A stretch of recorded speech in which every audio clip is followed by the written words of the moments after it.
Good afternoon, everyone. My name is Aisha Latta, and thank you so much for joining us for the Minerals to Metals Forum hosted by the Southern African Institute for Mining and Metallurgy. Okay, so today we're going to have part one of a series on economic succession planning for South African mines. Today we'll be dealing with some of the principles around that. And I'm very pleased to introduce Adjunct Professor Michael Solomon.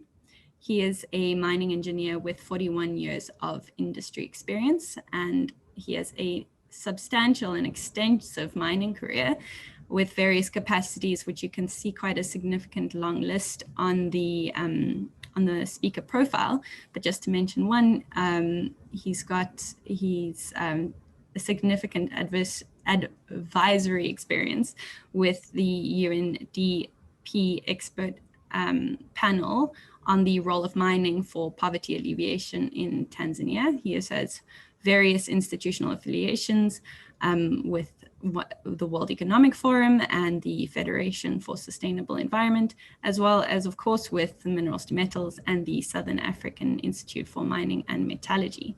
I'd like to thank you so much for joining us today to introduce the principles of economic succession planning for South Africa. Over to you, Mike. Thanks. Very much indeed, Aisha. If I can just share my screen.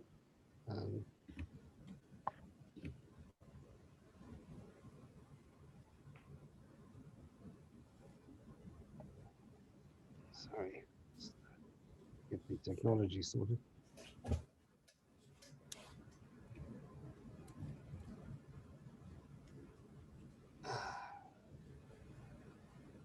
Sorry, Aisha, I'm just looking for my presentation on the screen share.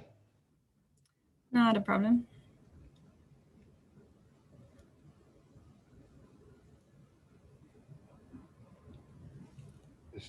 Can you see that screen? It's just a white sheet now, so I don't know Try it again. What's happening on that side.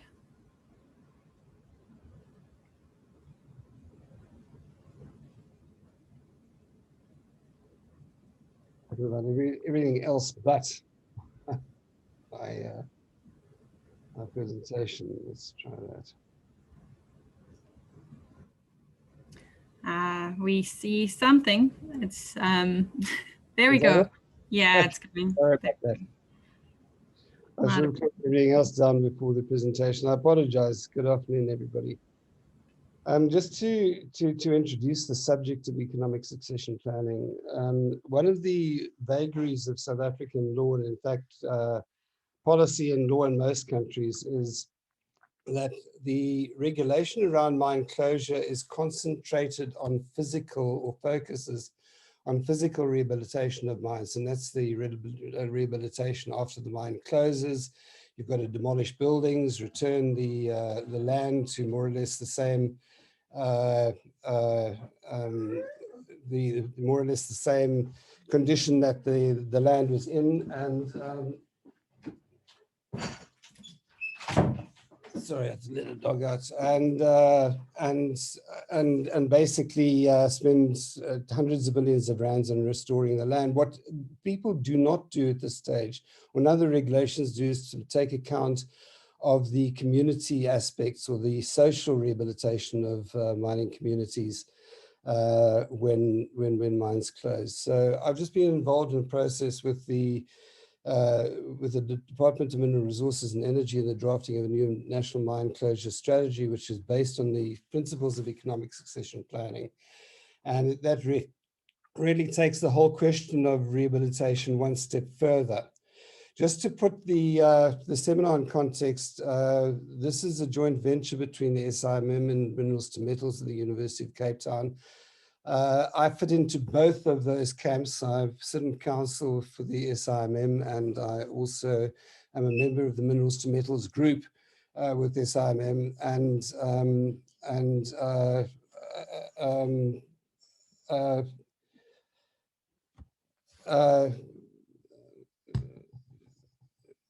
sorry, I'm just being disturbed at the moment.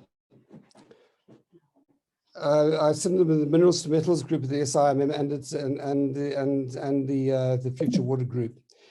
The Minerals to Metals Resilient Mining Platform, we have at UCT a number of different institutes that deal with mining, but not in a direct mining engineering sense. We've got Minerals to Metals, which is the group we're talking about this afternoon. Future Water does a lot of work on acid mine drainage, the Center for Bioengineering Research. The Mineral Law in Africa group, the African Climate Change Development Initiative, Policy Research Unit. We do work closely with the University of Free State and the Agricultural Unit and the CSIR Mine Closure Unit as well, and the Council for Geoscience and some of the policy issues around mining. So at UCT, we do have a fairly strong offering in the peripheral issues around mining. It's often called the softer issues, which in fact are the harder issues, and make a contribution to the industry that way. And that is apart from the processing engineering capabilities that we have at the university. Just looking at the pillars of the National Mine Closure Strategy, which we're looking at the moment, and it should be gazetted this year, is that strategy provides for sustainable post-mining support for mining dependent communities. This is a key aspect of the whole concept of economic succession planning. We look at aligning the existing social and labor plan, corporate social investment and environmental management plan reports and financial provision expenditure within a common economic development framework, and to optimize social spend and to avoid additional rents in the mining industry. We're also, in the National Mine Closure Strategy, we're looking at regional collaborative development between geographically clustered mines. Most mines, because of the geography, occur in areas where they are clustered with other mines, other mining companies, and not necessarily the same commodity as we see on the bushveld. And then importantly, with the whole question of carbon neutrality and renewable energy, we look towards a just transition for mining communities, not only in energy itself, but in terms of mining, in terms of mining, the mining activity and participation in the mining issues. So mine closure really results in considerable economics and social distress amongst mining communities. And the greatest impact that we're seeing at the moment, and this is not only the closure of the deep level gold mines in South Africa, but the modernization of the mines is redefining the nature of work on mines, and that is leading to considerable impact on those cohorts of unskilled and semi-skilled workers who are finding re-employment after retrenchment extremely difficult. We've got a process not only of contraction in the mining industry, the modernization is also happening within the agricultural sector. So as mine workers in the traditional labor-intensive forms of mining are retrenched, they find themselves with very, very few alternatives for re-employment, and this is creating social distress and, in many instances, pressure on land as people return to subsistence farming. So the irony of what we're seeing with mine closure is that with the return of mine workers to labor-sending areas and to areas around mines, we're seeing a return to subsistence farming, which is leading to deforestation, the clearing of bush for the planting of crops, domestic fuel and charcoal production. There's a proliferation of goat population in labor-sending areas, which are environmentally destructive. They uproot grass rather than crops, and we have a compaction of ground caused by cattle and overgrazing, which is common in community areas. And so ironically, what we're seeing is that the climate change or environmental impacts of mine closure are probably in many ways more impactful than the establishment of a new mine. And these are impacts that we don't fully understand yet, but within the construct of economic succession planning, we do take those into account. What we want to see out of economic succession planning as well is an alignment of various programs on mines. So apart from the digging of the holes in the mines, mining companies spend hundreds of millions of rands individually on social spend, either statutorily determine social spend like the social and labor plans and the financial provisioning for environmental rehabilitation, or the voluntary corporate social investment programs that most mining companies have. What we see, though, is that these programs are generally disparate. The social and labor plans have got to link in with the integrated development plans of host municipalities. The environmental management program reports define what financial provisioning are, and are made completely outside of any economic construct other than a very loose provision to determine what the land should be used for at the end of the life of mine. And then corporate social investment does things like schools and clinics.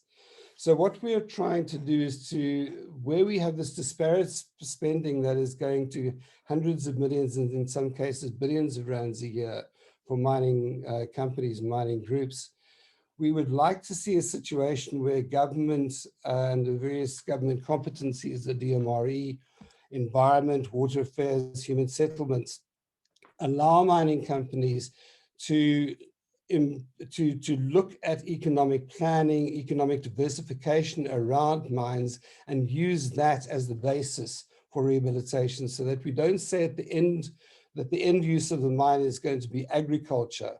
We are very, very specific at what the end use is going to be, that we can use the financial provisioning for funding for the preparation of the land for the end use of the mine land, and then SLP and CSI funding to complement that. So bring these disparate forms of funding into a single economic planning framework. The framework itself, in terms of economic succession planning, is that what we're trying to achieve is a sustainable commercial development of the full suite of natural resources under the stewardship of the mining company to create additional economic value during mining operations.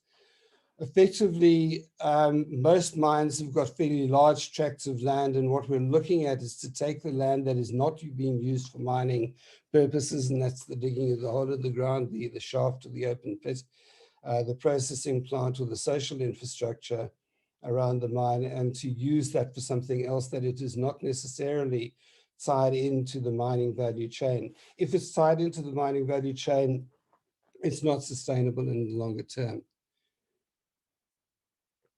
So what we're trying to do is to go for economic succession planning to provide for concurrent economic benefit from mining operations, to extend the economic reach of the mine beyond employment on the mine or the supplies of goods and services to the mine. But also, in so doing, if one starts well in advance of mine closure, give these alternative activities can provide for first a transitional economy for mines, and finally a substitutive economy for mining dependent communities.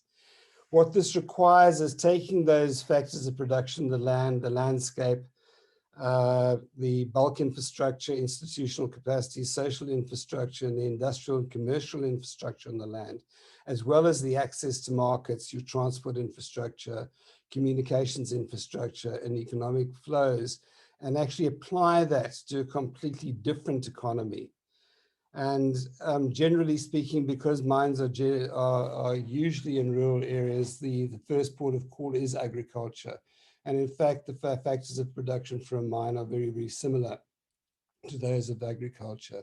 So going back to the premise that you want to look at the concurrent economic diversification and the post-mining land use to prepare for activities like biodiversity conservation, agriculture, and that then drives through a process that will ultimately end up in social impact around mines. This requires the alignment of your CSI, SLP, and EMPR funding, as we spoke about before. But importantly, it looks at the location of these plans squarely within the integrated development plan of the host municipality. The way that we do that is that I think that once one has got this integrated plan in place, is that to actually negotiate with the host municipality and the various levels of government to accept the economic plan around the mine as part of the municipal IDP, so that the mining companies can in fact legitimately support their own programs through the SLP funding, rather than supporting tarred roads and admin blocks and school toilets and the sort of thing that SLP money gets spent on. The problem with the SLP spending in its current form is that it's very difficult to measure the economic impact, and very often the credit for that spending does not come back to the mining company. And so the beneficiaries of this SLP spending often don't associate that benefit with the mining process. In looking at the planning of the mine into diversified use for farming, for example, one also wants to be very clear on keeping an integrated approach. So as far as communities are concerned, we're obviously looking at food security, we're looking at employment. Part of food security equation for communities is the cattle economy. And then for the projects to be viable, one has got to have access to premium markets. So part of the architecture that I use is to integrate all of these into a single agricultural framework or architecture, where the food security aspects are linked into cattle economy, that fodder production for cattle is linked into agronomy. Biomass energy is very much a focus at the moment in terms of a possible source of renewable energy, and that fits into the agricultural economy as well. And then all of those feed into premium markets to make sure that these programs are viable. What one wants to do is to look at the attributes of a particular piece of land and to see what is suitable for biodiversity and conservation, what is suitable for cattle and livestock farming or production, what is suitable for mixed agronomy. And these, as I've shown you in the earlier slide, are not mutually exclusive. They're all tied into one another. But the spatial planning is absolutely the critical start of defining what you can do with the land and how one does that. Having defined what the various precincts are going to be from a spatial planning perspective, one then does the detailed architecture, where you actually plan what needs to be done on the ground. And again, going back to the concept of not just saying loosely we want to use this land for agriculture. What we're doing over here is planning the detailed application of various agricultural activities that will then be funded through the various internal and external sources of funding. Another aspect of this that's important is regional collaborative development. The clusters of mines are usually very geographically in close proximity and share dependent communities, but mines aren't very good at talking to one another. So typically one finds that the mines are all doing their own thing. The corporate social investment programs, the SLP programs are generally quite separate from one another.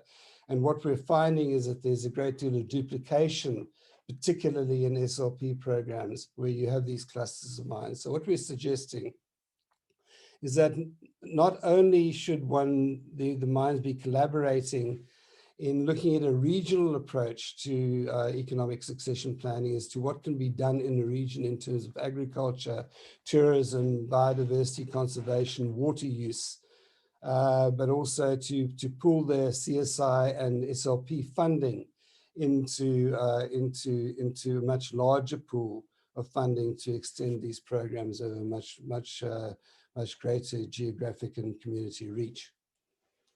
The architecture, what happens on mine, can't be done in isolation from what actually happens outside of the mining operation as well. So you can see in north of the Pilanesberg, there are 4 mining operations. There's the Amandelbult, Northern, Sianda Bakatla, and Pilanesberg Platinum. All 4 mines overlap, and all 4 mines feed on the same 2 major communities. And so having disparate programs or separate programs from the four mines, which is what's happening at the moment, makes absolutely no sense.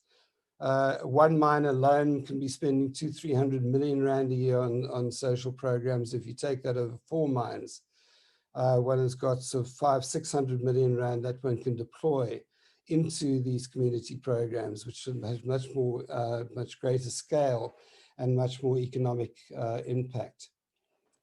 One can also not forget about the fact that the focus tends to be on mine local communities.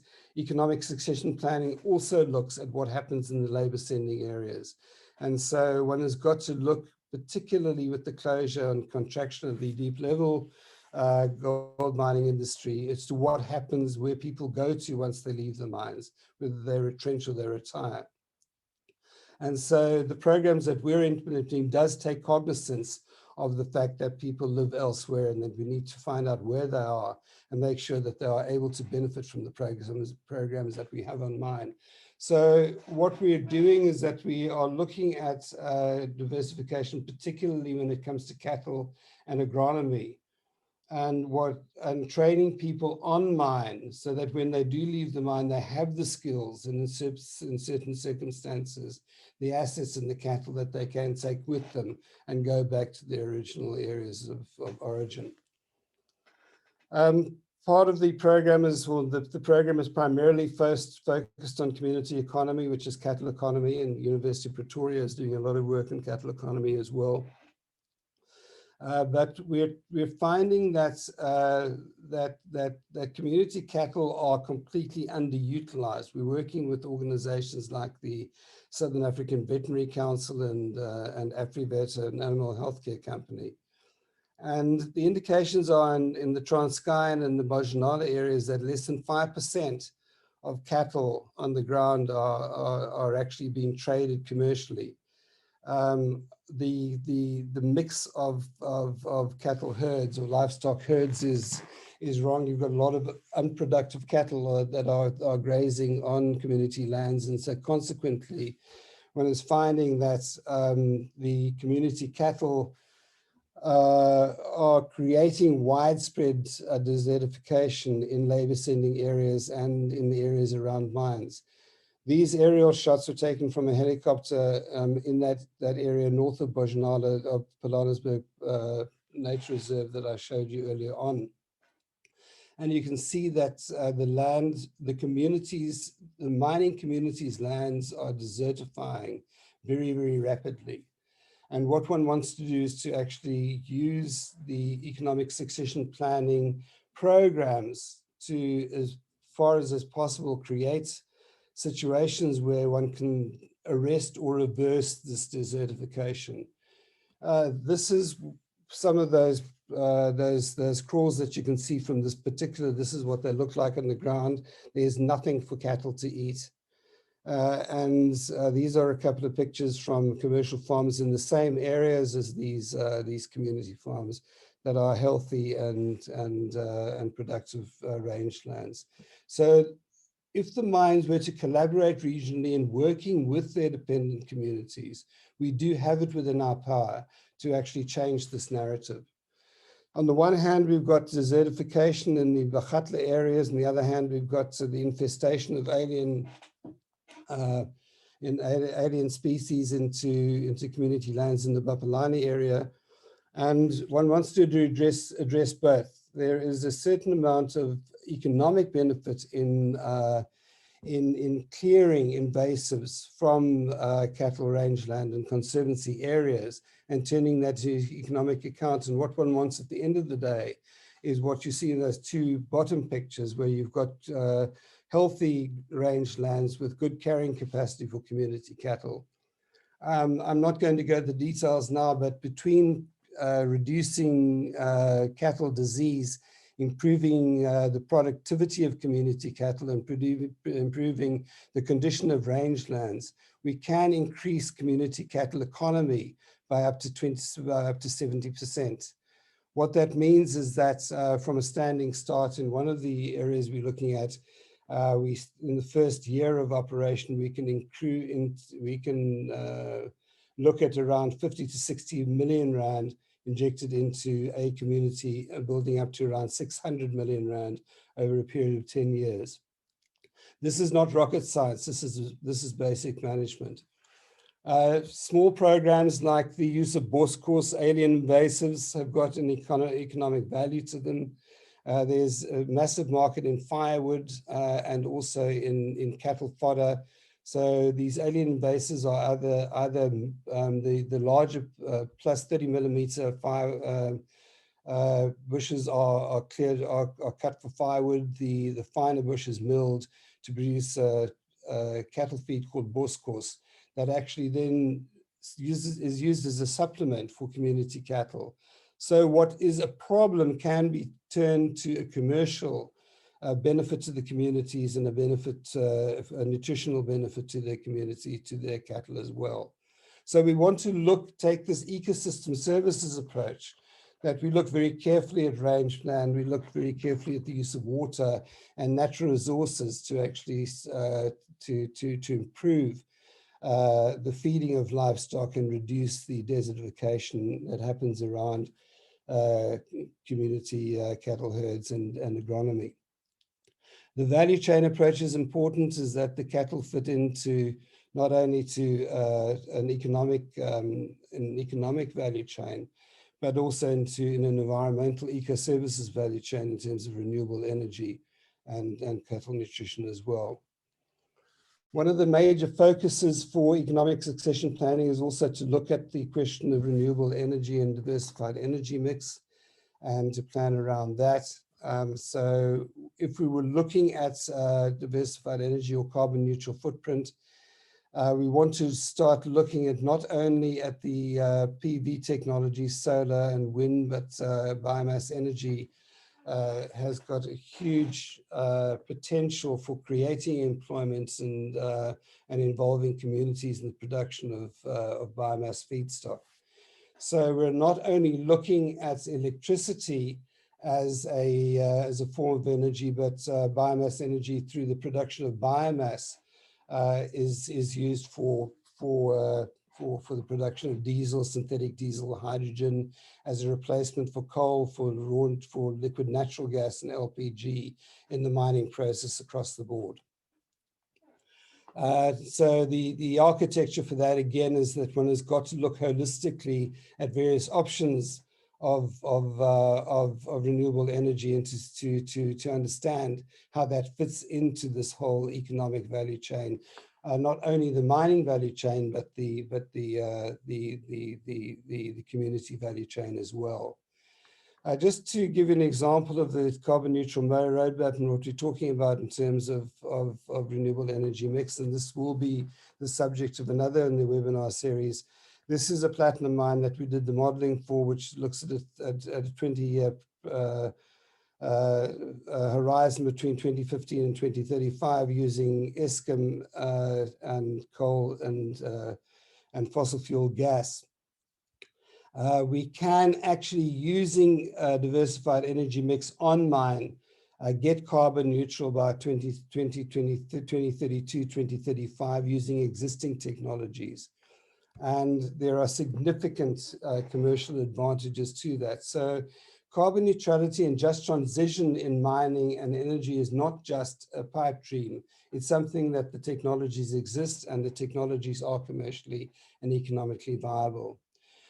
Just in closing, I want to talk again about the regional collaboration. If you look at the country as a whole, we've got about 600 operating mines across the country. You can see from this geographic map, as I don't have to tell the earth scientists amongst us, what defines the mineral occurrences that are exploited.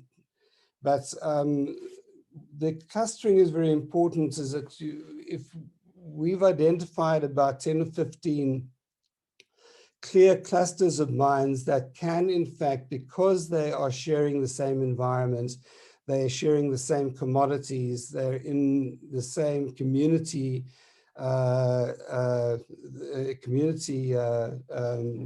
systems, the same feeder communities, the same political systems, have a lot in common. And so what we're suggesting is that, and this is reflected in the National Mine Closure Strategy, is that there's a far more proactive effort in terms of looking at economic succession planning, not only on an on-mine basis, which is what I've shown to you in terms of the spatial planning on a specific mine and the reach of that mine into its feeder community. But we're taking this concept one step further and say that we need to plan the post-mining economies on a regional basis because of these regional synergies of environment, politics, commodity, and just the joint power of aggregated funding. So this approach, we're looking at structurally in terms of policy as to how one can actually encourage mines to work together within these regional structures. The one area that is extremely important is this question of partnerships, SDG 17. It's not good enough for mines to just collaborate with themselves or between themselves.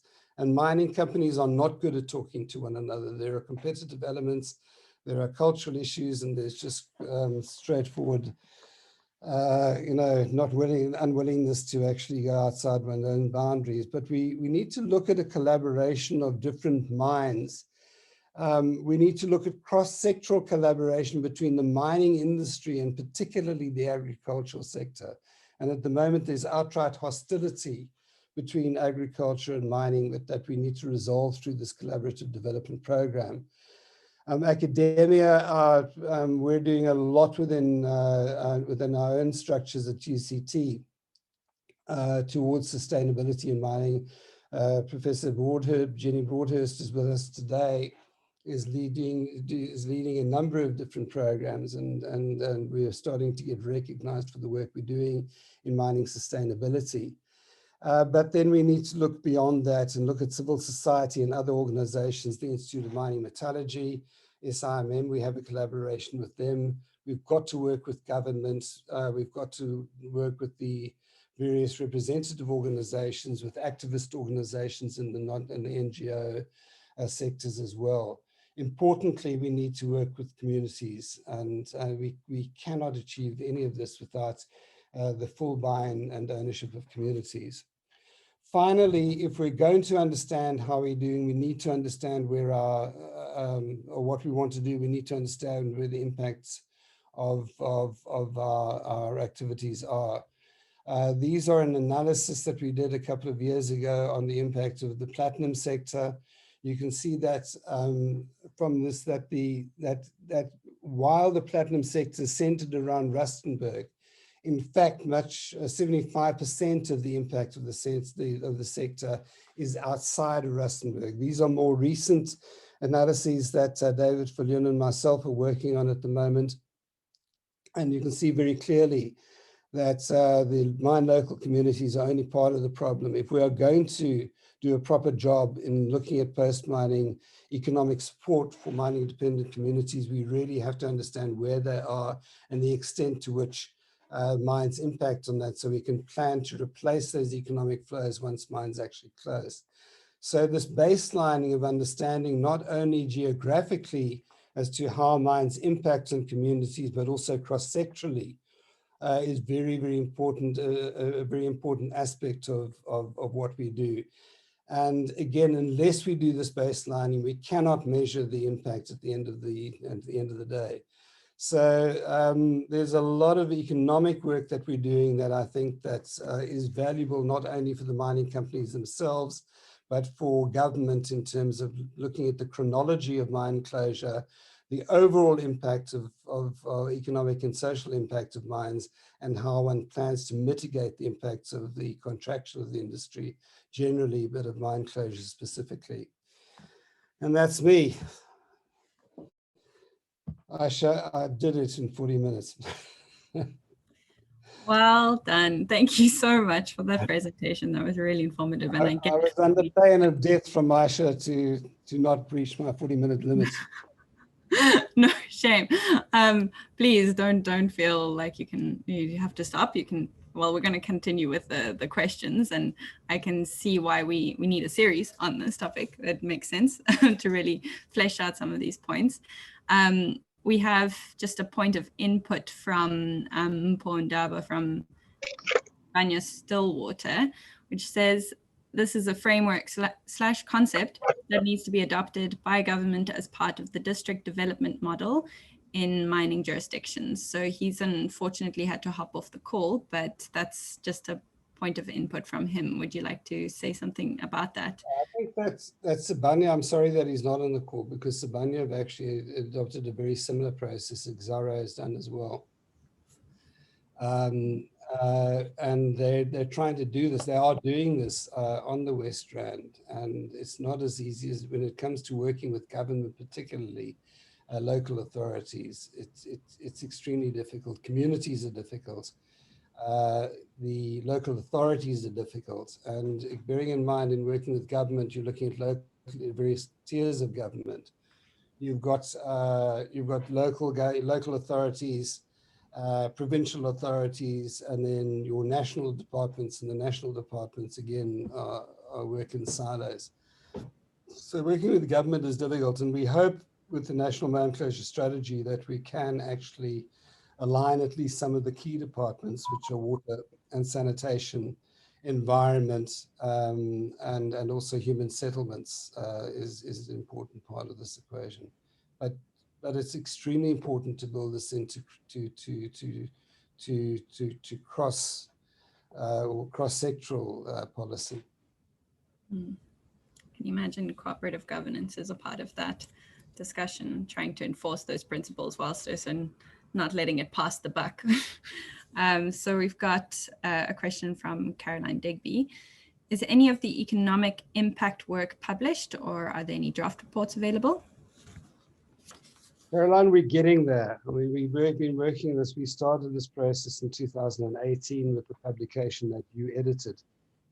All of this work comes from that initial publication in the Myth of Green Mining that Dee, yourself, and Jenny,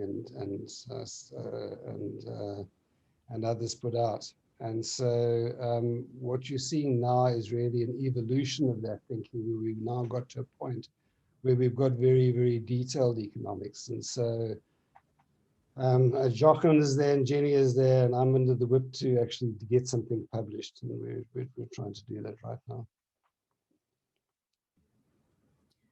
So Jenny actually did just send a message. Great insights as per usual. Any ideas on how we can better measure the contributions or influence of mining on the well-being of mining communities other than monetary spend? Yes.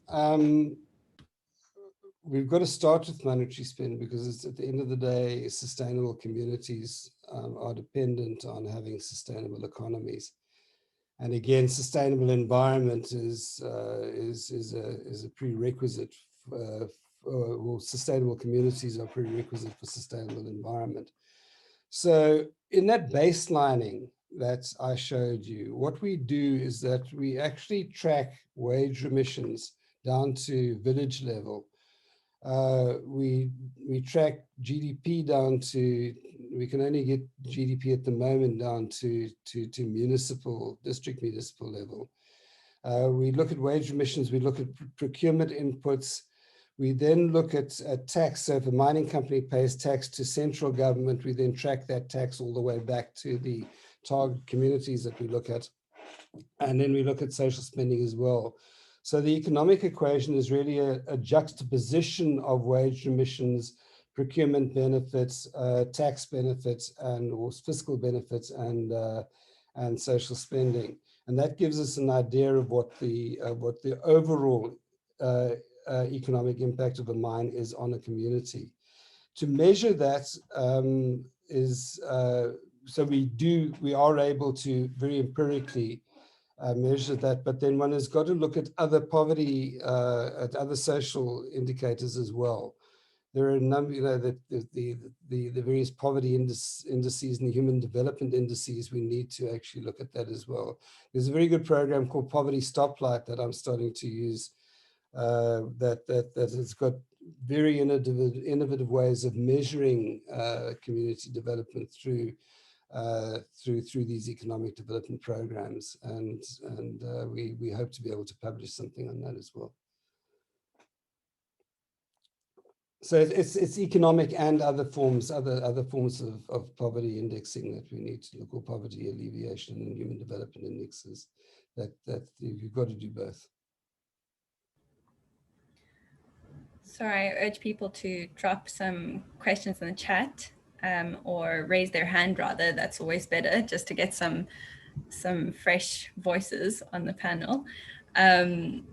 We've got a question here from Cynthia. Hi, Mike. Thanks for the presentation. My concern on collaboration with mines in the same geographic area is the difference in life of mine. Is there work being done to consider such an issue?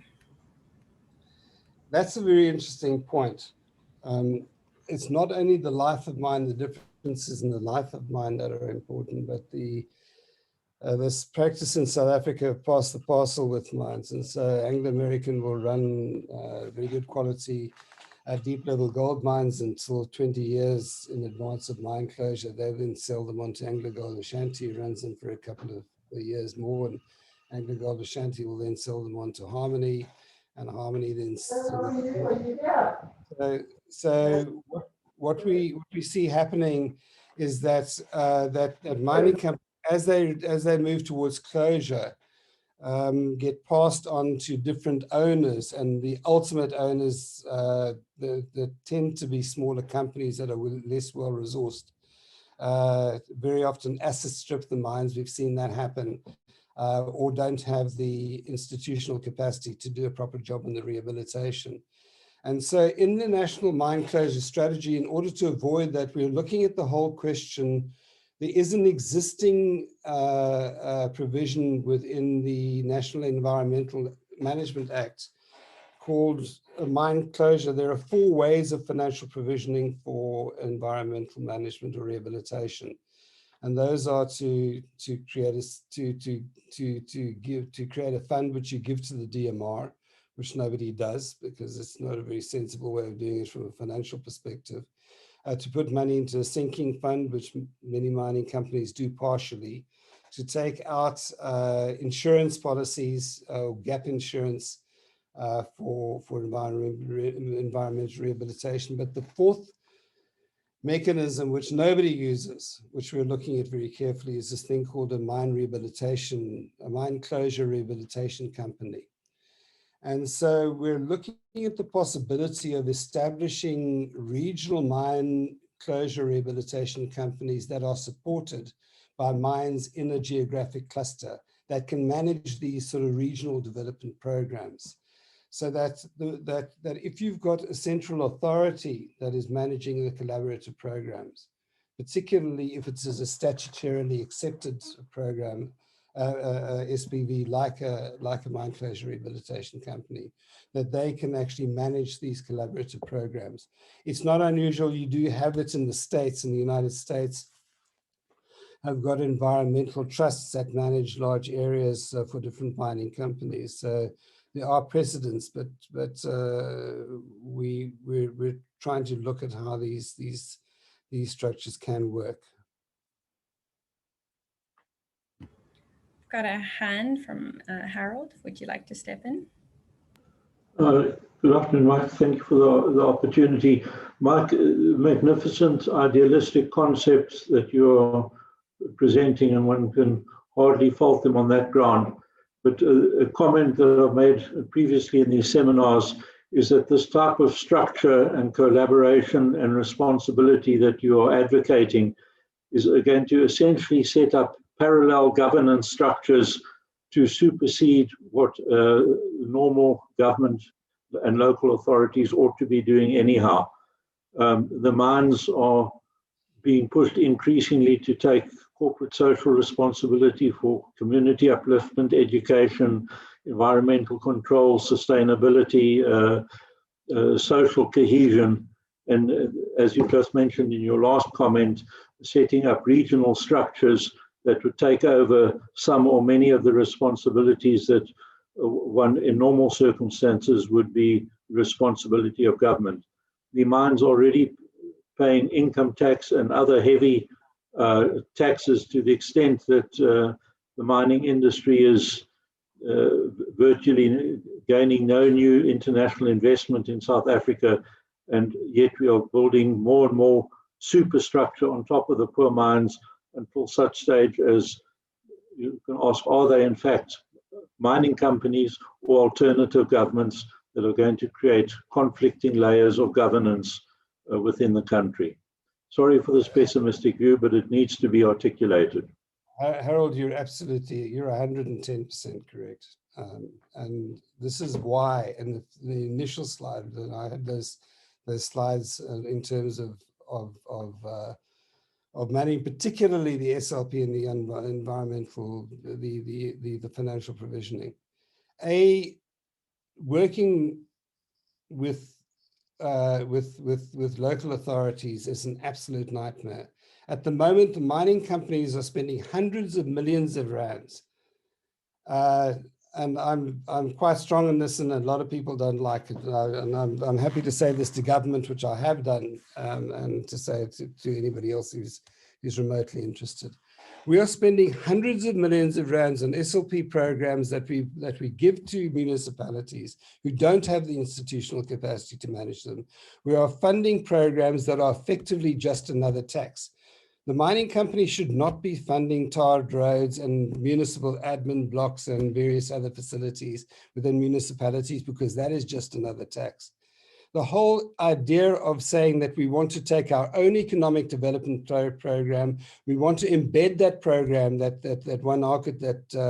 diagram I showed you. We'll take our own programs, we'll embed those as legitimate economic development programs within your IDP, and we'll support our own programs so that we know, A, what happens to the money, and B, that we can be recognized for the contribution that we're making as mining companies, and C, that we can measure the impacts of that. So I agree with you. Also, a lot of that SLP money is, like a lot of other government spending, is inefficiently spent, and a lot of it is for political patronage or just straightforward gets stolen. So that is something that we have actually focused on, and I think quite admirably and honestly from a DMRE perspective, that we recognize that this is a problem and that we need to take some of that back and to control that spending. And a lot of the mining companies like Anglo American are investing quite a lot of effort in supporting municipalities' institutional capacity to manage these programs. But unfortunately, local authorities are the lowest of the rung of pecking order in government. And so frequently they're the least qualified to manage the most impactful programs. And so in sheer self-defense, the mining companies must support the municipalities. We know that it's not what we should be doing, but we have to do it. Otherwise, we suffer the consequences. Thanks, Mike. We've got 2 questions in the chat, one from Cledwin. How different will the proposed agriculture land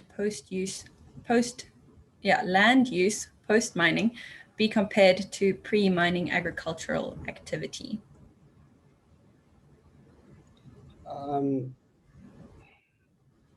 Look, there are 2 answers to that. First of all, the average large mine has got a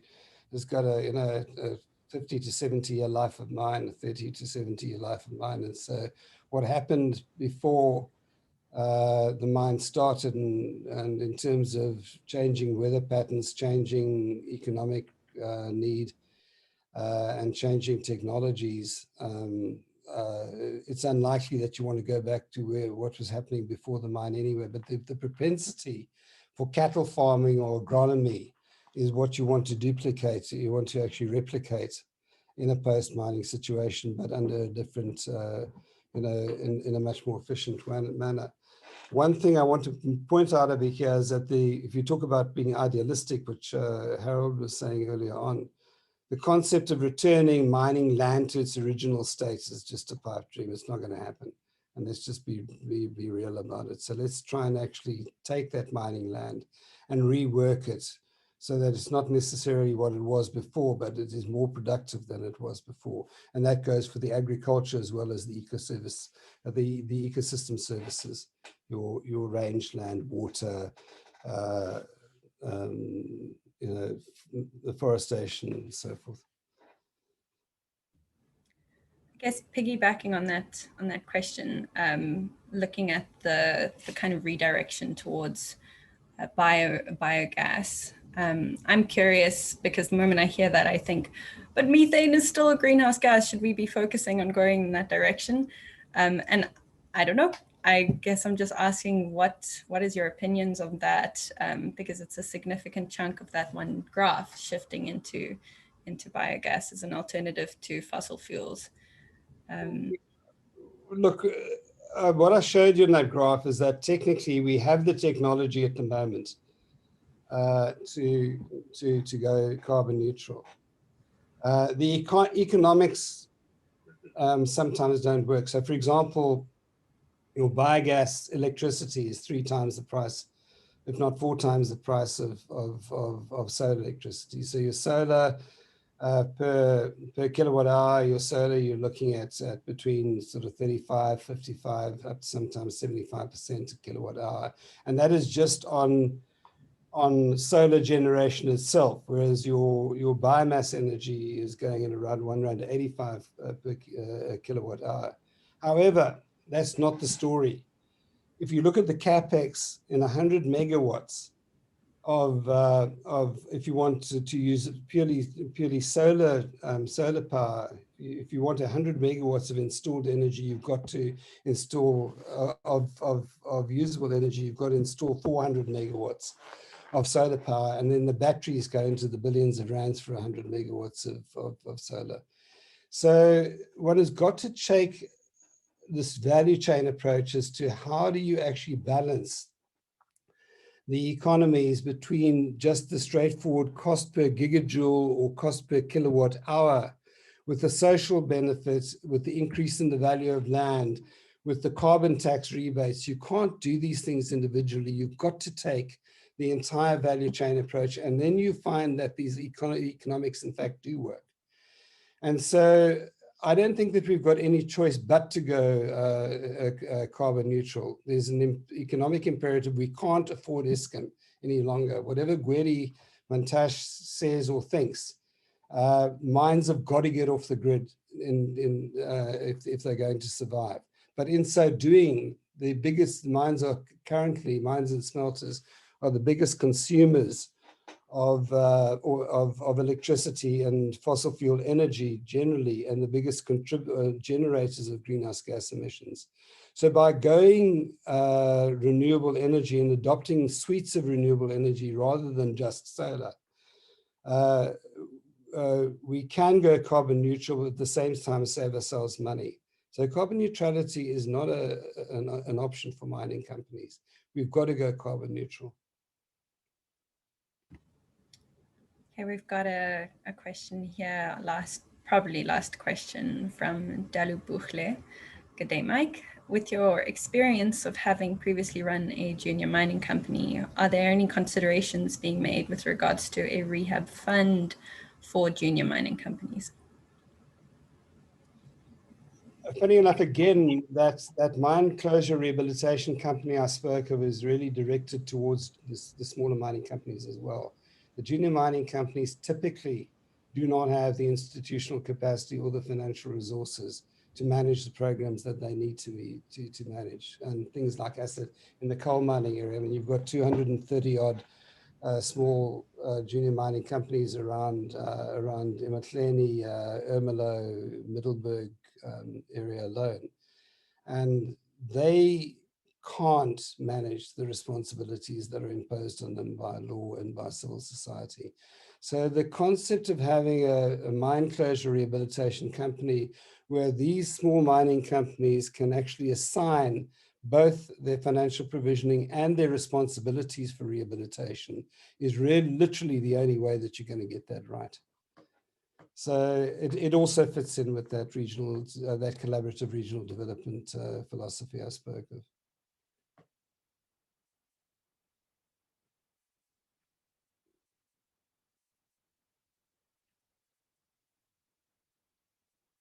I show you there.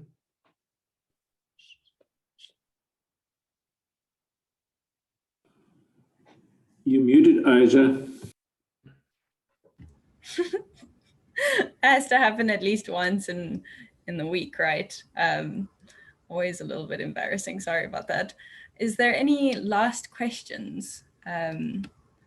We've got 3 minutes. So last points or anything along those lines? I can also address. Okay, I think we're sorted on that front. Thanks, Jochen, for letting me know. Wait, Cledwin, you had your hand up temporarily. I don't know if that's something you want to follow up on. Yeah, go for it. It's just a general question, Mike. Thank you for your presentation. Just wondering, long term, you've repurposed your land for agriculture purposes. What are the chances of bioaccumulation of some of these metals in the feedstock that we're building upon that land? That's a very good question. I'm working with Harmony at the moment in the Welcome area, where they've got a massive problem, and this is a gold mine. It's not even a base metal or a polymetallic deposit. So there's some very, very innovative technologies that we're looking at that I'm discussing with Sue Harrison with SEBA at UCT, where we've got to take again a sort of broader look at how we manage those contaminated areas. So this accumulation of mining contaminants is one thing. There are also agricultural contaminants that need to be taken into account as well. So, for example, the wholesale use of nitrates in agriculture is as much as a problem for river systems as mining contamination of water. So, but this is a technology play as well. But if you want to contact me, we can talk. We don't have time now, but we can talk about that at length, or I can introduce that as one of the webinar subjects that we can chat about. Okay, great. Thank you so much, Mike, for joining us and giving that very thorough presentation. I look forward to the series, and we'll touch base with everyone about the series coming forward. In the meantime, have a lovely Wednesday afternoon further. Thanks, guys. Thanks, Asha. Appreciate it.